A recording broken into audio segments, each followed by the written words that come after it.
یہ اس کی خود غلطی ہے، خود نمائی ہے، خود سازی ہے، اور اس نعرے جو حسین تو ہے لیکن اس نعرے کے اندر بربادی ہے۔ تاریخ نسواں، عورتوں کے حقوق، بڑا ڈنڈورا پیٹا جاتا ہے۔ ہم نے کہاوت سنی ہے بچپن میں، دور کے ڈھول جو ہے وہ سہانے ہوتے ہیں۔ جب ڈھول بجانے والے کے نزدیک چلے جاؤ گے وہاں کانوں کو تکلیف ہوتی ہے اور اس میں کچھ نہیں ہوتا ہے، لیکن دور سے اچھا لگتا ہے۔ اور یہی نعرہ جو ہے تاریخی نسواں،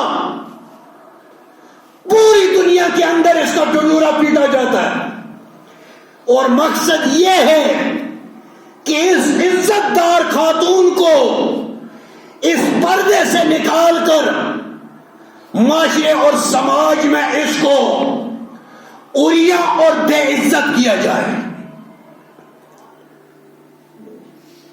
تو کیا کر سکتی ہے؟ فلموں میں عریاں ادا کر راضی کرنا چاہتی ہے تو کر سکتی، اس کی اجازت ہے۔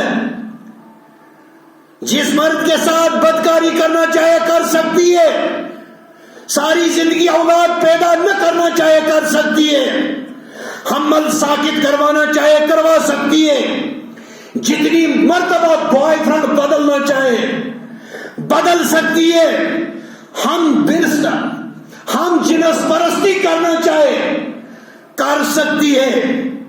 تاریخی نسواں کا ایک جریدہ ہے، نیشنل آرگنائزیشن فار وومن، ایک جریدہ ہے، ایک میگزین ہے۔ جنوری 1988، آزادی نسواں کا مطلب خواتین کی حقیقی آزادی کا یہ مطلب ہے کہ عورت اپنے سیکسی تعلقات، جنسی تعلقات عورت کے ساتھ کرے اور مردوں سے آزاد ہو جائے۔ یہ اس میں پہلا نقطہ۔ دوسرا، ہوٹلوں میں، کلبوں میں، ناچ گھروں میں دل بہلانا چاہے بہلا سکتی ہے، اور فوج میں بھرتی ہو کر ملازموں کا دل بہلانا چاہے بہلا سکتی ہے۔ یعنی عورتوں کو وہ ہر آزادی میسر ہے جس سے مردوں کی جنسی تسکین ہو، اور اس کو آزادی نسواں نہیں بلکہ آزادی مرداں کہنا چاہیے۔ اس میں مردوں کی آزادی ہے، اور یہ تھا اس سماج کا 100% میں سے 1% بھی پورا نہیں جو میں نے آپ کے سامنے رکھا۔ اب آپ یہ سوال کر سکتے ہو، مولوی صاحب اس سے کیا ہوگا؟ اگر خدا نخواستہ ہماری قوم اس کا شکار ہو گئی، تاریخ نسواں کی شکار ہو گئی، تو مولوی صاحب اس سب سے کیا ہوگا؟ یہ آپ کا سوال، اور اس کا جواب ہے جس کے 4 نقطے ہیں اور چاروں ہو رہے ہیں۔ پہلا، خاندانی نظام کی بربادی، کیونکہ جب نکاح ہی نہیں ہوا، ولد الحرام بچے پیدا ہوئے، پیدا ہونے والے بچے کو یہ معلوم ہی نہیں میرا باپ کون ہے، میری ماں کون ہے، تو اس سے خاندانی نظام جو اللہ رب العالمین نے دیا وہ برباد ہو جائے۔ یہ پہلا نقصان اس سب سے۔ دوسرا، امراض خبیثہ کی کثرت، بیماریوں کی کثرت۔ قریباً جب ہم میٹرک میں پڑھتے تھے 1986 میں، 1986 کے بعد ہی یہ جو ایک بیماری پوری ورلڈ کے اندر آئی ہوئی ہے، ایڈز، اور یہ وہ بیماری ہے کس سے لگتی ہے؟ یہ کیسے پھیلتی ہے؟ انہی بے حیائیوں اور بدکاریوں کی وجہ سے پوری دنیا اس بیماری کے اندر ملوث ہوگی اور پوری انسانیت تباہ اور برباد ہو رہی. اس سب سے کیا ہوگا؟ امراض خبیثہ کی کثرت، ایڈز، کورونا، بہت بیماریاں ایسی ہیں جن کا نام لینے سے انسان کی روح کانپ اٹھتی ہے. یہ کس سے ہوگا؟ اسی تہذیب سے جس تہذیب کی طرف مغرب یہود و نصارہ ہمیں دعوت دے رہے ہیں. اور ان سے حفاظت کس میں ہے؟ وہ اس دین میں ہے جس دین کو نبی کائنات صلی اللہ علیہ وسلم ہمارے سامنے چھوڑ کر گئے. اس میں نجات ہے. اور تیسری چیز، شرح پیدائش میں کمی. جب لڑکا لڑکے کے ساتھ بد فعلی کرے، لڑکی لڑکی کے ساتھ نکاح کرے، تو بچے کہاں سے پیدا ہوں گے؟ یہ تیسرا نقصان، جو پیدائش ہے یہ ختم ہو جائے گی. آپ کو میں بتاؤں گا آگے جو یہ نکاح ہے اس کا کتنا بڑا فلسفہ ہے، اس میں کتنی رحمت ہے، اس میں کتنی عظمت ہے. لیکن اگر انسان کی بربادی ہے تو وہ اسی نعرے کے اندر آزادی نسواں، عورتوں کی آزادی. پھر کلمہ گو لڑکی یہ نہیں کہتی کہ میرا جسم میری مرضی، یہ اس کو کہنے کی جرات نہیں ہوتی، اس کی زبان پر کبھی آ ہی نہیں سکتا. یہ جسم میرا، مرضی اللہ کی، جسم میرا، انگ میرے، اور اس پر مرضی اللہ کی ہے. جس خالق کائنات نے ہمیں پیدا کیا، جس خالق کائنات نے ہمیں وجود بخشا، جس خالق کائنات نے ہمیں اتنی حسین شکل عطا کی، لقد خلقنا الانسان فی احسن تقویم، بہترین ساخت میں تجھے پیدا کیا.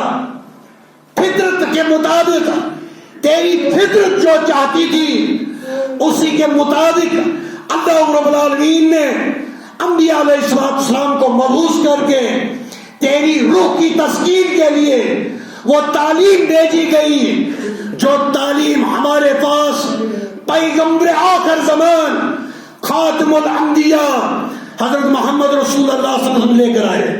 کتاب و سنت. یہ رحمت ہے، اس میں عظمت ہے، اس میں ہر وہ چیز ہے جس سے انسانیت کا تحفظ ہو. ہر اس چیز سے روکا گیا ہے جس سے انسانیت کو تکلیف پہنچے، جس سے انسانیت کی خرابی ہو، جس سے تیرے اخلاق بگڑے، اس چیز سے منع کیا گیا. یہ تیسری چیز تھی، شرائع پیدائش میں کمی. اور اس سب سے کیا ہوگا؟ چوتھی چیز، خودکشی کے رجحان میں اضافہ.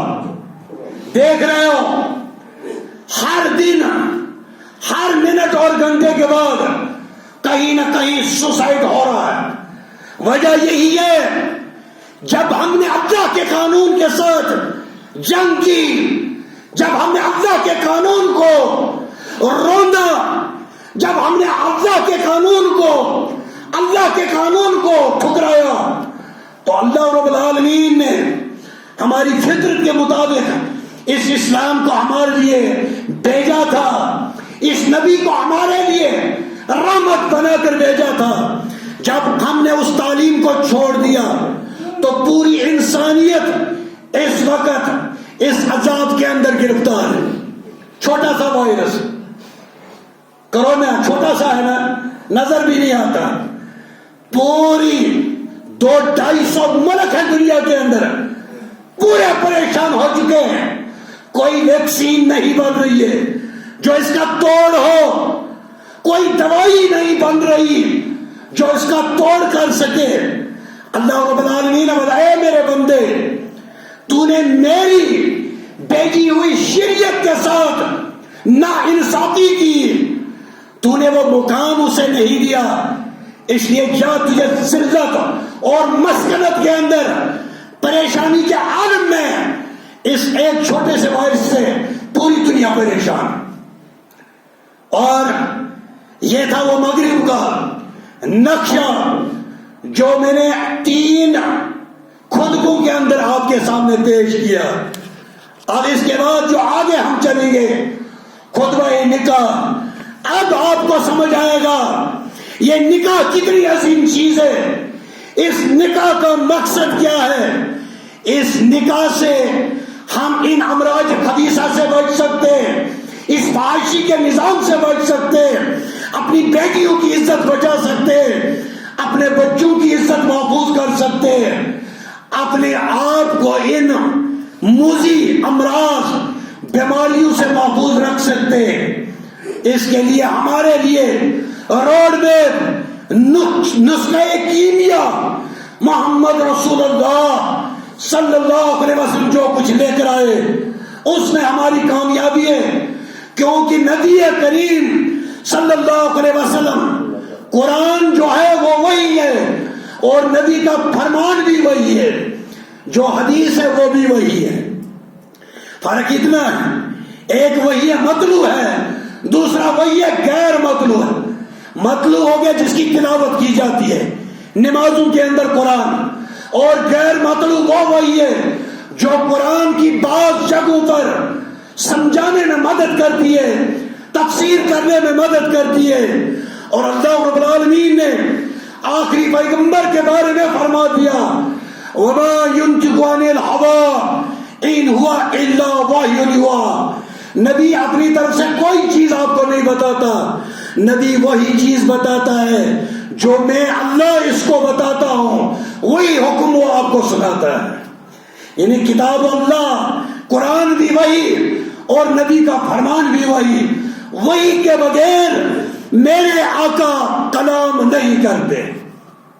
اس لیے میرے بھائیوں, اگر اپنے آپ کو کامیاب بنانا چاہتے ہو, اپنی روح کو تسکین دینا چاہتے ہو, اپنے نبی کے سامنے حوض کوثر سے سر اٹھا کر حوض کوثر کا پانی پینے جانا چاہتے ہو, تو پہلی فرصت میں کتاب و سنت کو اپنا لیجئے, کتاب و سنت کو اپنے گلے سے لگا لیجئے, محمد رسول اللہ صلی اللہ علیہ وسلم کو اپنا رہبر اور رہنما بنا لیجئے, اسی میں کامیابی ہے.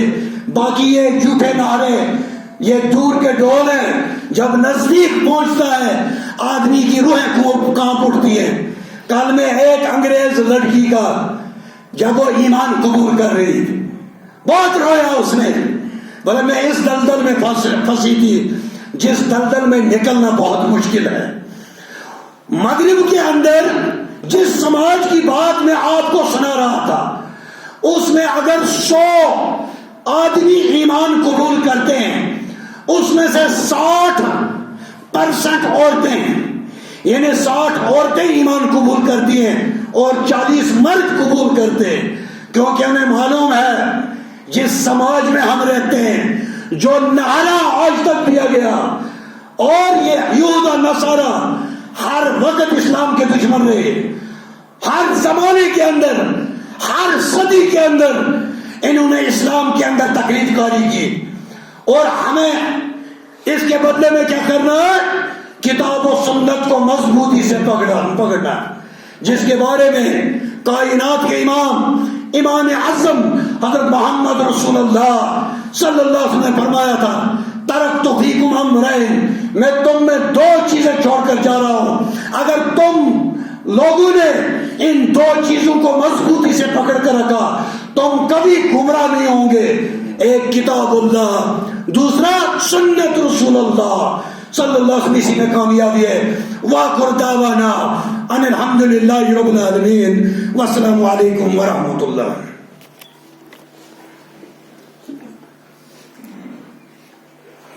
الحمدللہ.